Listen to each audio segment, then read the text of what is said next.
Malo Clappers. Yep, that's how we're starting the show here. This is the Rival Recap Show. My name's Brian. We talk Giants Club football all day, all the time. And guess what? Guys, fellas.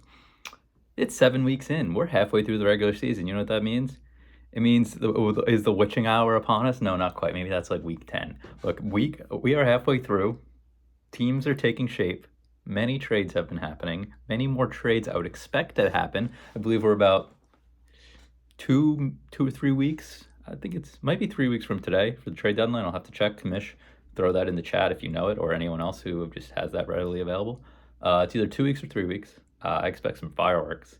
I think it's pretty tight. Like, listen, like Lynch is 1-6. Yeah, there's 2 6-1 guys, but and Ian's kind of been rolling. But Ian now, Godwin gets hurt, right? Eric's team's been solid, but there's some weeks Eric won with 106. So I don't know if Eric's team's jumping off the page at me either. So I think it's wide open. I think it's absolutely wide open. Can't wait for the second half. It's wonderful. And before we get into the matchups, one last thing: the bets. Love the bets. I think we should just universally just lock out the Thursday game, just because I don't know if Charlie already said that, but also big props to Charlie on taking this on.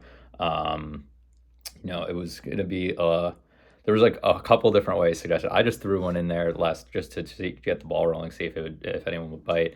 And then I think Eric had another idea, and then Kevin had a suggestion, and then this, and then Charlie just came in and made it real nice. John Rast was the low man this week, so he will be paying that. I didn't even look at what the long 20 touchdown was, because I want John's money to go to Charlie. If anyone has a problem, let me know. They won't have a problem when our bet finally hits, when we stop picking Pop Douglas fucking anytime touchdown. Oh my God. I also rashed a little analysis of good bets, tough bets, whatever. The Stephon Diggs was a bad beat. Loved that. So the more we want to feed into us, the better. Last announcement before this, in 2 weeks, I go to San Diego for work every year. You all might remember this. Either last year or the year before, I did a People's episode, a community episode. Looking to do that again. So if anyone wants to take on the Rival Recap Show in any capacity, please let me know. If multiple people reach out, I will connect you and we can come up with something fun. But I really don't plan on filming an episode from my hotel that week. That just doesn't, it's just not in the cards. With that, we're in the matchups. It's the NFL.com ball, guys. Tony versus March. Mr. Tea Time. The Malo Clapper himself. Double D, the douchey Dutchman. Guys, if you're not tuning in on Tuesday nights to Tea Time, what the hell are you doing? Last night, it got rescheduled for Wednesday, and that's why you guys are getting a Thursday upload. Nothing to do with that I'm recording this on Thursday, or Joe sent me his videos at 10 o'clock last night. Nothing to do with that. It's because we could not compete with the ratings that Tea Time pulls in. I could not have a Wednesday drop on the same day as Tea Time. It would have been suicide. It would have been suicide to the show's ratings. I mean, after last week, that's 6 viewers. I know you guys are super tuned in, and it's a really good idea that I take the time to do this. So we can't compete with Tea Time. Tony, 115 to 108, taking down the Tortugas in the NFL.com Bowl. Always a classic. It hasn't really got as much chatter this year. I've distanced myself a little bit from NFL.com since the platform's just been generally putrid. So I haven't got as much shtick for all that this year. But I guess it's been working the last couple of weeks. Should I jump back on that train? Should I fight to switch the app next year? I'm not going to do that. I would love to switch the app. 115 to 108. That going into Monday night, I think I was down 40, and the stars started to align, dude. Henry touchdown, Andrews touchdown, another Andrews touchdown. Henry breaking off big runs. There was one point when I took the lead. It was 109. It was 108 to 106 at one point, and I really wonder if Tony was sweating. Lad McConkey got a couple second half catches and did what he needed to do to give Tony the win. My team was star heavy. Amon-Ra and Derrick Henry both putting up 25.2. I need to spread that around a little more. The quarterback situation still abysmal. The Jets defense with -3 fucked me. I got to say, maybe I should have picked up Russell Wilson, because that definitely wasn't on my bingo card. Him fucking smacking around the Jets, putting up 24 of his own points, and the Jets getting -3. I thought they were going to have a nice one. I didn't even consider a second defense. Maybe I can't just start the Jets every week, so that's why I picked up the Bears defense. Try and figure that out. I've been talking about my matchup for way too long. Tony boy, even with Daniels leaving, that's when I started to feel like things were working out. But Josh Jacobs, Jefferson, Terry McLaurin, all having good enough games. 29. I mean, I was down 18-0 after Thursday night to his fucking kicker. Miserable. Tony, good win. You're 4-3. I fall to 3-4. Next matchup, the matchup of the week. The matchup of the week. If your eyes weren't on the NFL.com bowl, they sure as hell should have been on this 5-1 versus 5-1. Ian Jones, the commissioner, Manhattan Bowl. Ian Jones versus Joe. LJ, little Joey Joe. Joe's team looking a little against the mass that is the Great Jones. 106 for Joe, ain't nothing special. Jahmyr Gibbs is Joe's only shining light. Tank Dell throwing up 0 within a game without Nico Collins is a very tough sight. George Kittle getting a little bit hurt, a very tough sight. He's got D-Hop now in the Chiefs, but I don't know if you guys have seen Joe's roster recently, but that makes 4 Chiefs. Granted, Pacheco's hurt, and he's probably not starting D-Hop and Worthy together, but that's 4 Chiefs. Joe, remember when I tried to get Worthy off you? It was Worthy and Kirk Cousins for Jordan Addison, I think was it. Anyway, Ian's team's just it's awesome. I mean, 34 out of Lamar, AJ Brown 19, and Joku's having a great game. Pickens having a great game. Picked up Bateman on his bench, who had a great fucking game.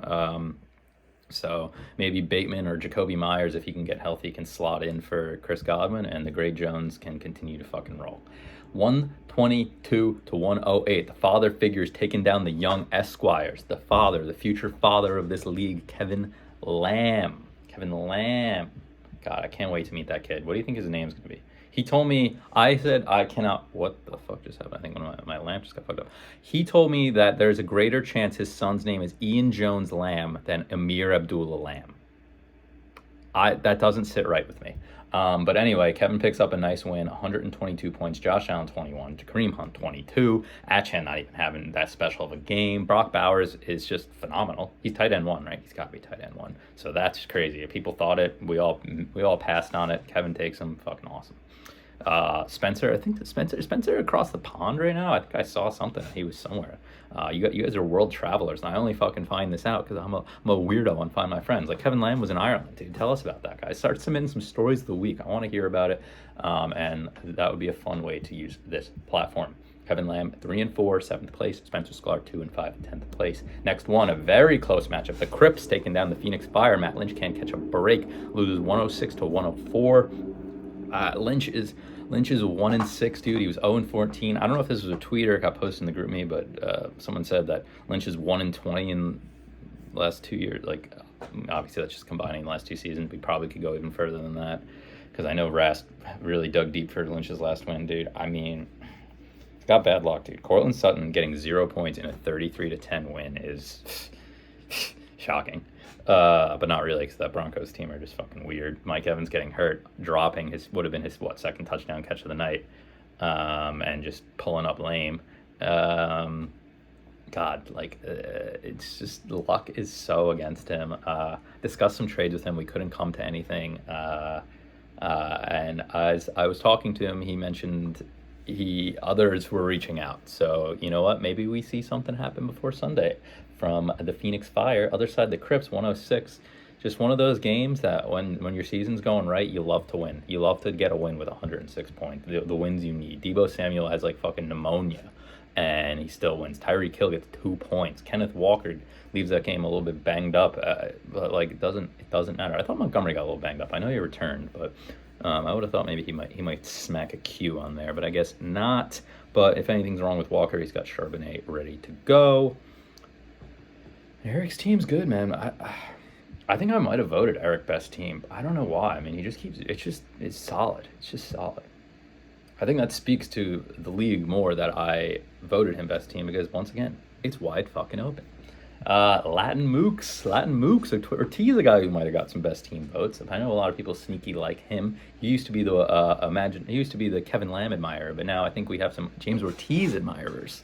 on the down low. So Ortiz taking a nice win, 116 to 100, 116, nothing crazy. I mean, he can't get anything out of his quarterback play. Dak's been kind of a fucking disaster. Dak's on bye, throws in Daniel Jones, 6 points. Doesn't matter, though. Joe Mixon and Tank Bigsby are going to fucking carry him. Javonte Williams, 26 points on his bench. Uh-oh, guys. This is giving me shades of 2020. I believe shades of 2020 when Ortiz had like 5 running backs. He had James Robinson. He had the fucking like Chargers third running back who was elevated to a starting position. He had all these fucking randoms, and he did nothing with it. Is he gonna make a trade? Is he gonna start to spice up this team a little bit? What could Ortiz use? Can he rely on Zach Ertz? Is Dak it? Maybe one of those 2 positions could use an upgrade. But I mean, Cooper Kupp coming back, Stephon Diggs, CeeDee Lamb, like he's got fiery receivers. It's a team to watch out for. It's a team to watch out there. Christian, other side, dude. Christian, injury bug, dude. I mean, I think he already dropped Ayuk, but that dude's fucking done for the season. Zay Flowers was a little banged up. I think Zay's okay, or mostly okay. DK was a little fucked up. I don't know if he hurt his hand or what. Let me click on that one because that has some JSN consequences. And then Deontay Johnson thrown 2.7 and fucking... Oh, great. Thank you, fucking NFL.com. Let's not talk about his injury at all. Okay, I don't know what's truly wrong with DK, but Christian getting a little bit of the injury bug and taking an L. Next one, the stinker of the week. I'm not going to say anything about this. Weston squeaks by Charlie 81 to 78. What? Disgusting. Fucking horrible. But even more so than Eric, for Mike, it's a wonderful fucking game to win, dude. I see 5s, I see 3s, I see 0.8s. Charlie's another guy. Needs to make a big move. But I was talking to him, and dude, Puka's playing tonight. Yeah, he wants to see his team, the team he imagined, come to fruition for at least a week. I get that. He made some moves. He had some, aspirations. Obviously, Garrett Wilson and Devontae Adams being on the same team with a less than healthy Aaron Rodgers. But full week of practice, for Devontae, you never know, right? You never know. Maybe Charlie's team will turn around. I said I wasn't going to talk about the matchup, and I started spending a fucking minute on it. Win it. 1 minute wasted. Last matchup of the week. Paw, the high scorer of the week, 149 points, almost doubling John Rast. It's the John Bowl. And did the better John win? Rast. I don't mean to offend you, but it just came to my mind. 149 to 75, Rasty. It's disgusting on your side of the ball. You got Aaron Jones. Thank God you got that trade. You made a good one, right? Jameson Williams now being fucking suspended. Harrison, dude, can I have Marvin Harrison? I'll offer you something. Can I get that guy?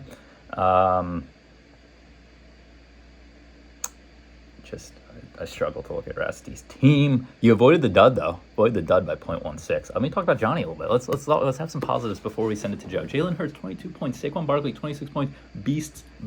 They play the Bengals this week, whose defense has been shaky. So maybe you could get more big games. Amari Cooper getting a touchdown in his first game for the Bills. Stock rising. T. Higgins having another solid week. Stock rising. Rashad White, 29 points. You guys remember when I thought Johnny won that trade against Charlie? I think this is starting to prove it a little bit. Who did Charlie even get? Oh, Devontae Adams, right? That was the big piece. And Hawkinson. So jury's still out on that trade. It's going to definitely not. We're not going to know until the end of the season because Hawkinson's a very key piece. Is he playing tonight? Maybe. I'm going to Google that.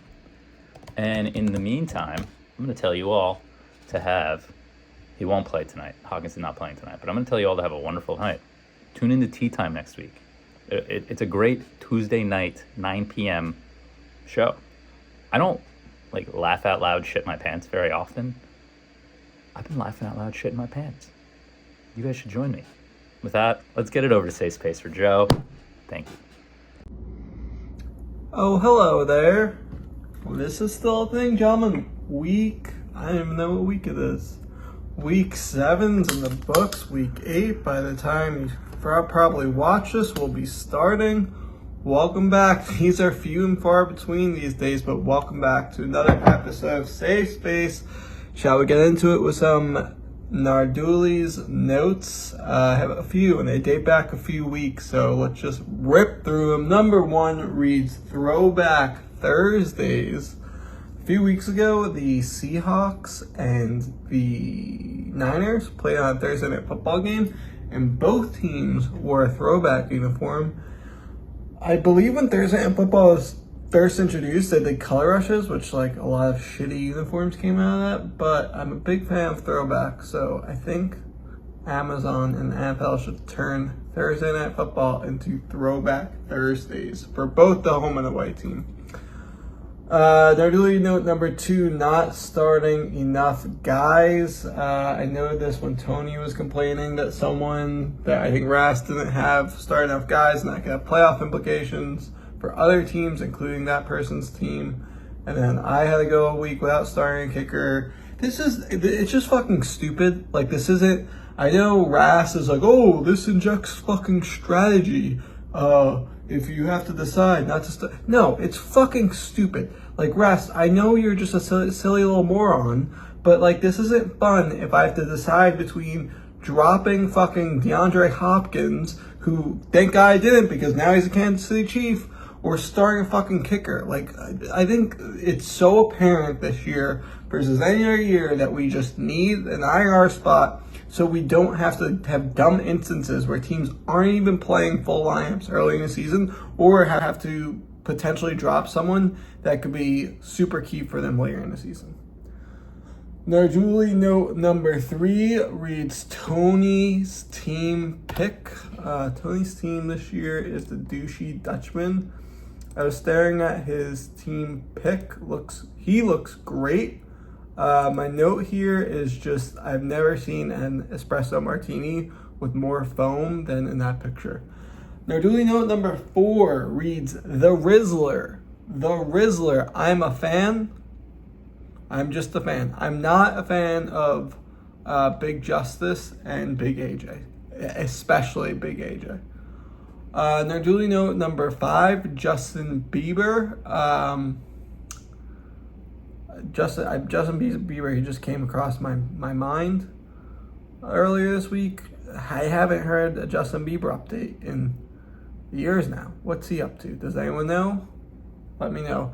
And our Nerdy note number 6 reads Marathon Playlist. I'm making a playlist for the marathon in a couple weeks. If anyone ever has recommendations of songs with tempo, with songs with rhythm, with songs with a little juice, with songs that'll make me run through a brick wall, please send them my way. Let's get the best team, worst team.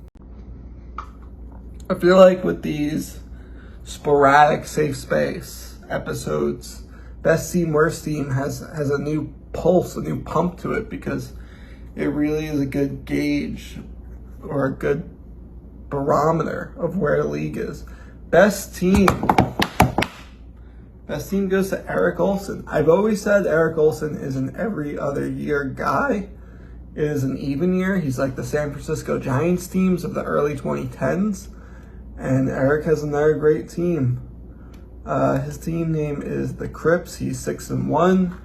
David Montgomery, Kenneth Walker, solid backfield that he didn't need to invest a lot of draft capital in. Remember when everyone was shitting on you about the Kenneth Walker pick, Eric? I wasn't. Jordan Love is a great quarterback. Brian Thomas, one of the best picks of the draft. He is a wide receiver 1 or 2. You gotta figure out your oh no, you don't have to figure out your flex because you have Debo on your bench.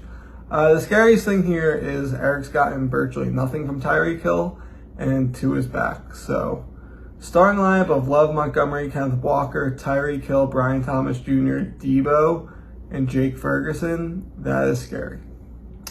Worst team goes to Charlie Carita. Narrowly edged out John Rast. Charlie's team name is not the Darnell Palmer, it's the DC Darkness Retreat. A lot of New York Jets here. I feel like Charlie's been talking about making a lot of trades, but hasn't made a lot of trades, or hasn't made any trades, so I guess he traded for Devontae Adams. I just don't see why you would want Devontae Adams and Garrett Wilson on the same team. His running backs are horrible, and he's about to lose Jordan Mason if McCaffrey comes back in the next week or two. Kelsey's okay. Yeah, I get he's a Jet fan and probably doesn't want to trade Devontae or Garrett Wilson, but the move is probably to trade one of them.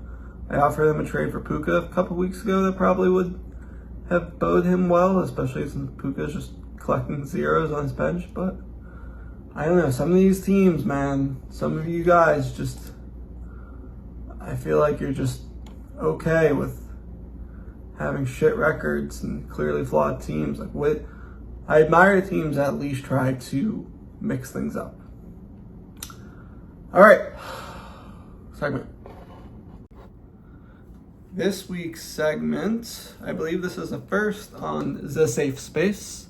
One truth and one lie. I'm going to read who submitted them. And I'm going to try to guess. Brian Marsh, you're first. His 2 submissions. The Little Joeys are fraud good, and I like Rast's trade work.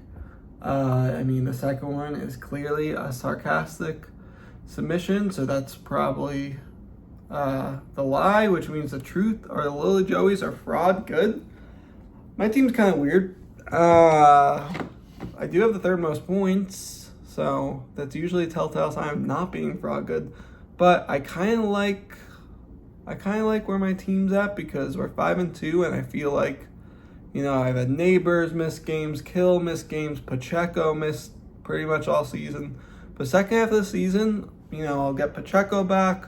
Waddle will have Tua, and Mahomes hopefully won't be one of the worst fantasy quarterbacks, so we'll see. I'm not a powerhouse right now, but I don't think I'm fraud good. Michael Weston, 2 statements. I have full faith in Olave to bounce back from CTE and make some plays. That is the lie. And I don't know when to use who or whom, so I always use who. You use who when you're referring to a singular party. You use whom when you're referring to a plural party. James Ortiz. Spencer is really cute. Could be a truth or could be a lie. Let's go to the second sentence.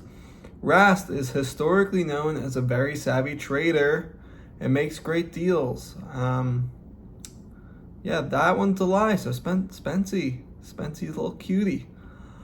Eric Olson, I don't think he understood this submission because he just submitted Elite Handcuffs Matters, or Elite Handcuffs Matter. Charbonnet ensures I have 20 points a week from the Seahawks backfield. Reminds me of the year that I had Kamara and Latavius. I think he just wants to talk some strategy, some ball. Jean Rast, South Carolina resident, I believe again. He says, I'm never making a trade again. And I have Twitter alerts on for Pavic Felipe. I think that one's obvious. Tony seems to... I don't have Twitter. I'm not Pavic Felipe. Charlie Carita. Or no. This was Christian. Charlie didn't respond. This is Christian. Sedano Luck is a myth, and we absolutely need an IR spot. I don't really know which is the truth and lie here. Christian's a pretty rational and level-headed person, so he probably is on team IR, which means Sedano Luck is not a myth, which means Sedano Luck is true.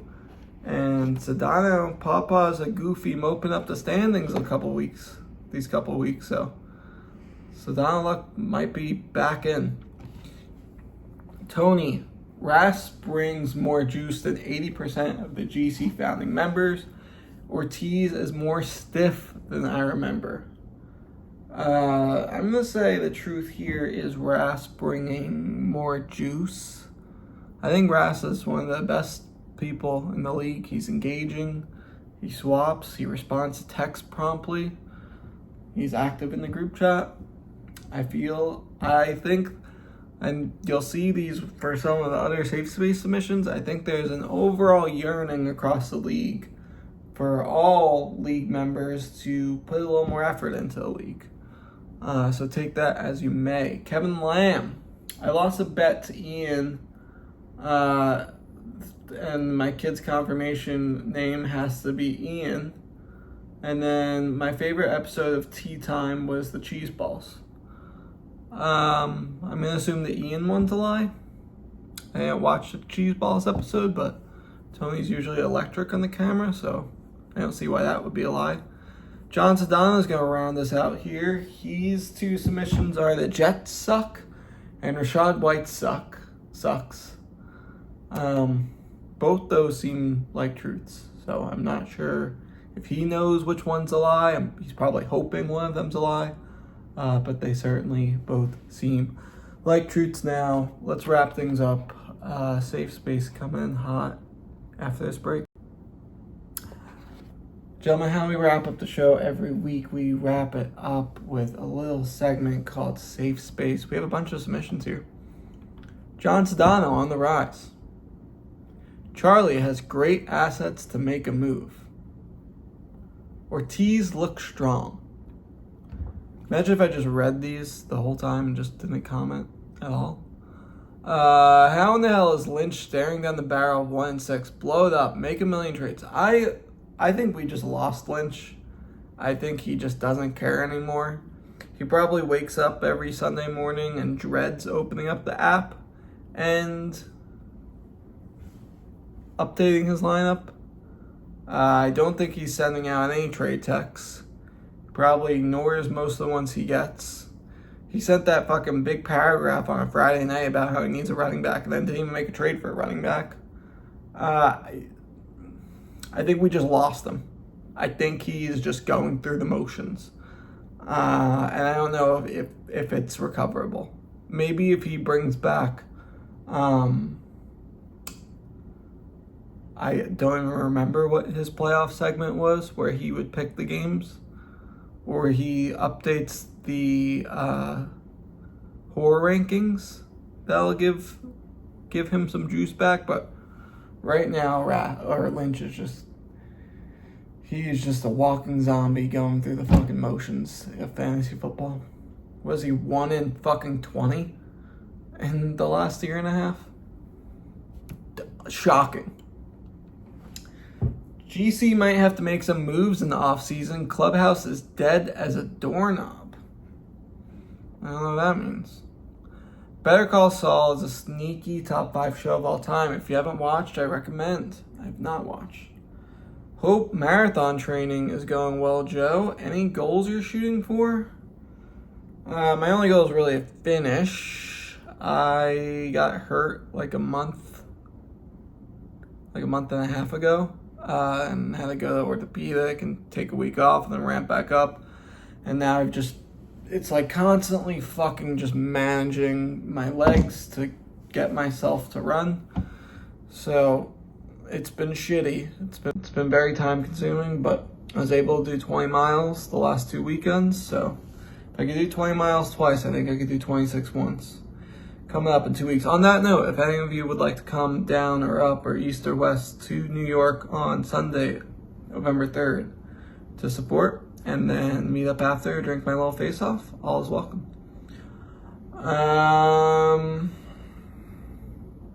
Where am I? Prediction. Rast will trade CMC by end of this week.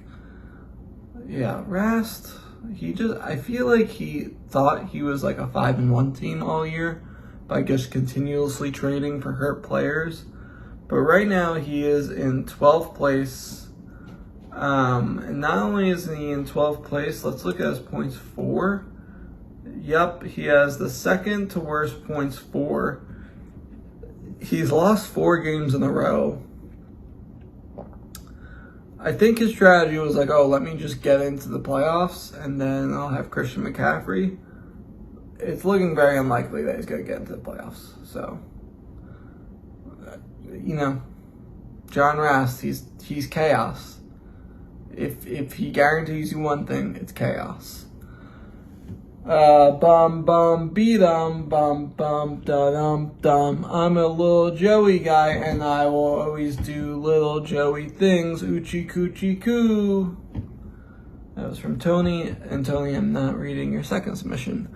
What happened to Ortiz? A few years ago, he was silent in the chat outside of a football season, And now we don't even hear from him during the season. Need more engagement from our guy. See, people are just, maybe everyone will be a little more engaged this week. I texted Ortiz and offered him a trade. I was sending him Kirk Cousins because he was starting Daniel Jones last week. And he thought I was offering him Christian Kirk and then didn't respond for 4 more days. So, yup, could definitely use a little more engagement. Wondering how Tony and Ortiz will botch their seasons as they inevitably do. I think Tony's been pretty good in this league the last 3-4 years, essentially since I moved to New York. Last year he did fucking Could we remember that? How I beat Tony the last 2 weeks of the season last year, and then he ducked me in the playoffs, and he lost in the first round when he had the clear best team. Last submission, go Yankees. Fucking go Yankees indeed. Derek Jeter. Alright, gentlemen. Hopefully I could do these a little more regularly. But good luck, Godspeed. Enjoy the weeks, enjoy your lives. Hope to see some of you soon. Peace.